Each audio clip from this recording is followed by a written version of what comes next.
The tow guy was awesome, y'all. He backed it up, slid it right into here, just perfect. Basshead family, what is going on? This is an exciting day for the channel.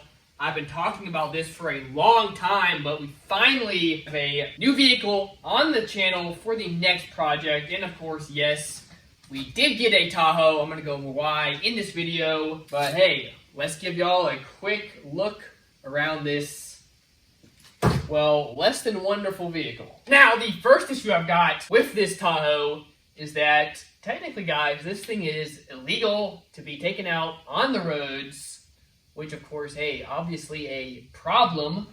What do I mean by that? Well, that would, of course, be that this guy has the wonderful Carolina squat, which means the front fender is raised up. The rear fender would normally be lowered. Now, actually, one time, I think this car was more squatted, but I think the owner got in trouble, so we did have to raise the back up some.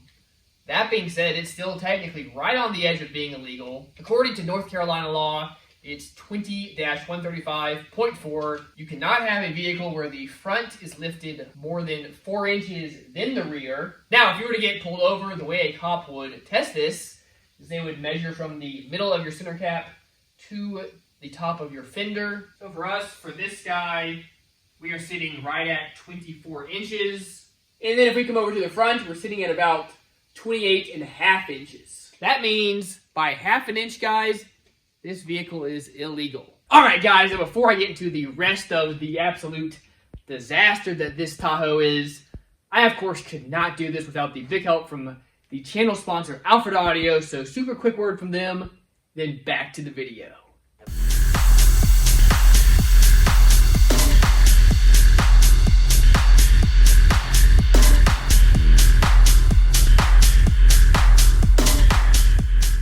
That's right, guys, a brand that has done incredibly well in all the testing that I have done is, of course, Defbonts and Avatar. Their subs that I have done make it through the brutal test that I put them through. They sound incredible, just absolute beasts. For example, this Defbonts 4512R over here, guys, took over 4,000 watts non-stop for 5 minutes. This thing is one heck of a beast. It's over 100 pounds. The shipping box at 130, which is just crazy. They, of course, have tons of awesome amps as well. I have review videos on the channel showing off all their new full bridge amps, their new line of half bridge amps, the sport line. I've done tons of testing. That is what I run for my mids and highs in my car. And, of course, I have their 9.5K hooked up on the test bench, which I use in most of my videos as well. They also have some of the best speakers out there. If you've ever heard the Apocalypse Arnold speakers, you'll know what I'm talking about. These things absolutely scream, and the quality is just unmatched. This is, of course, the Neo version over here, so we have a much smaller motor. If you get the non-Neo version, guys, y'all, the ferrite motor on those things is huge, absolutely massive. Of course, with this guy, you get the same performance, but you take up way less space and way less weight as well, which is important if you're running a bunch of these in your doors. Y'all, go check out Alfred Audio, of course, link in the description below. Really appreciate them for sponsoring the channels, for helping out with the builds, for just being a huge part of this channel and really allowing me to do a lot of the things that I do here. So once again, thank you. Go check them out. Now back to the video. Now I would love to embrace my inner teenager and just think that this was the absolute coolest thing ever. Would love to have this guy squatted to the ground, dragging the back tire, headlights pointed at the sky. That being said, there's a slight problem. My parents aren't cousins, so that kind of prohibits me from finding this enjoyable whatsoever. Definitely not a fan. Now, in this case, hey, it's not very extreme, it's not too bad, but it's still present, and I don't like it. Now, don't you worry, guys, it just is all straight downhill from there. But to wrap up this point, there are some things I can do. I can either lower the front, or I can raise up the back to get this thing street legal and inbred free. This actually has a front lift on it, which it's a little hard to take that off back to stock height. When they put these lifts on it, they have to cut a piece of the frame out, then the lift then kind of bolts in there. So not sure if I really want to do that. The other option is to raise the back. Now to me, that kind of makes more sense. I'm going to probably need to beef up the back end of this thing anyway, because of course there is going to be a big system in this guy, which means, hey, we're probably going to need some upgraded shocks and some upgraded springs in the back anyway. The other thing I can do is turn down the keys in these things.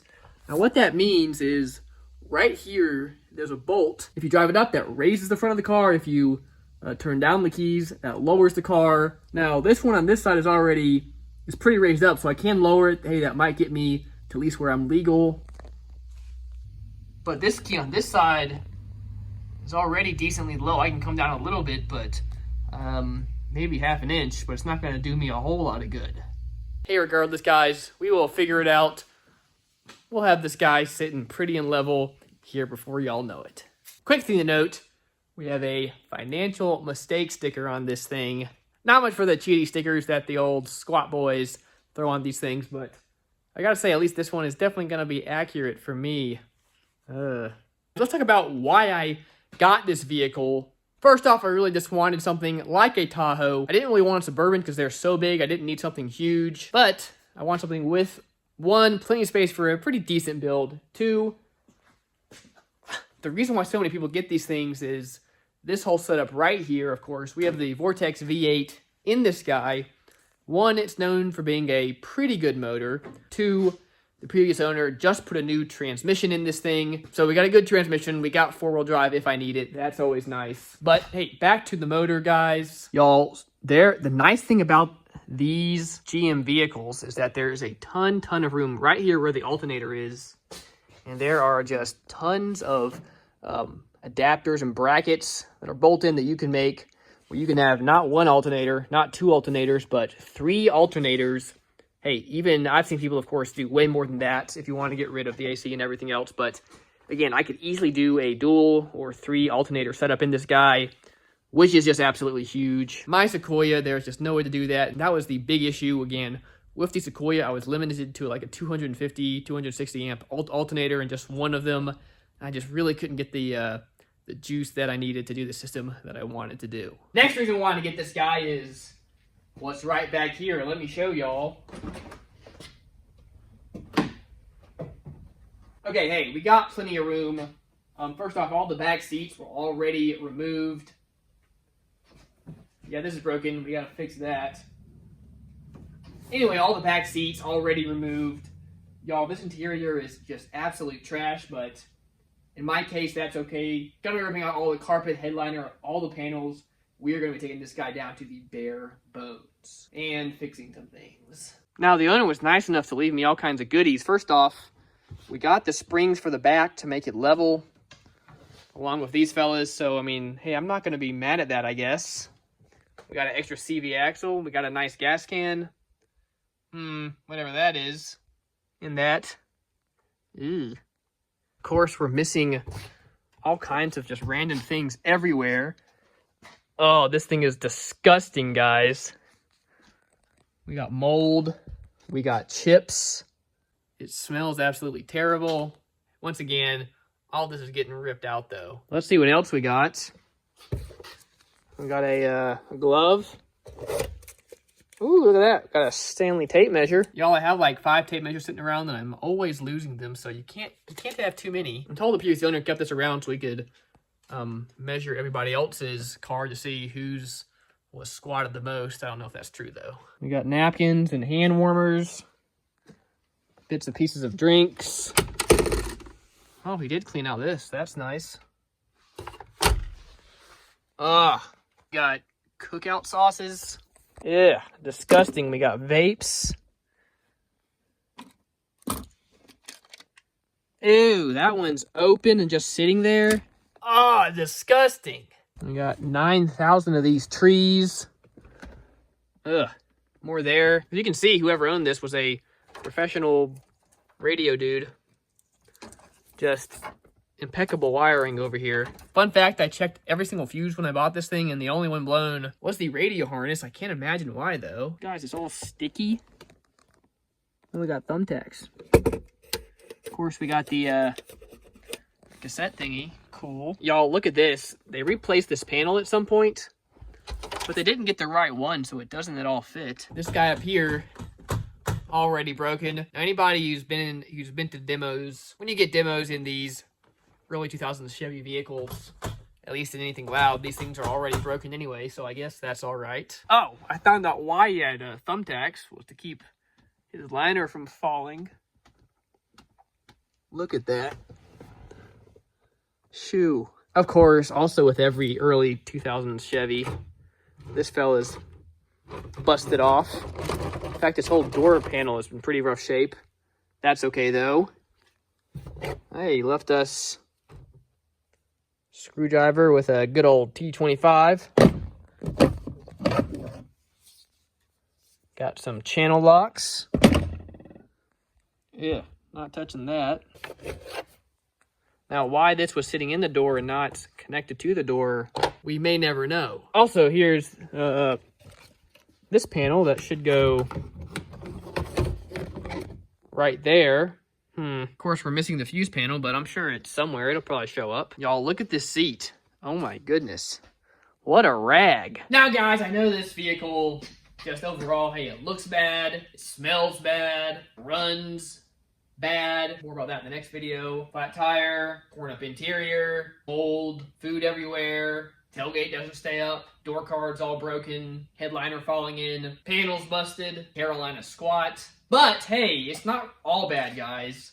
First off, hey, I got it for a good deal, and this is going to be an awesome, awesome project. Just like on the old Pit My Ride show, we are going to absolutely transform this thing. Well, at least the inside of it. The outside might look the exact same, honestly. Mine is the squat. The squat is going to go away. Now, y'all, I can't tell you what I'm going to be doing with this guy yet. I've kind of got two phases for this build. The first one is going to be something that nobody's ever done. It's going to be something super, super fun. It's going to be really crazy. The Budget Basshead family is absolutely going to love it. It's going to be a ton of fun. Cannot share that yet, though. But I'm super excited. Hey, I got a good deal on it. Again, it's going to be a fun project. We'll get to totally transform this guy, and I just cannot wait. But I cannot do this without you guys. I really, really appreciate all of y'all. Again, you guys have been so supportive, so good. It just allowed me to do so much fun stuff on this channel, and I just cannot thank you guys enough. I hope you'll stick with me through this build. Again, it's going to be fun. We're going to learn all kinds of stuff. Again, we're going to take a raggedy old torn up Tahoe and turn it into at least something that, hey, functions for a good audio build, and I cannot wait. Next video, we're going to go over every single thing wrong with this build, so stay tuned for that. But hey, guys, that's going to wrap this video up. I appreciate each and every one of you once again. Thank you so much.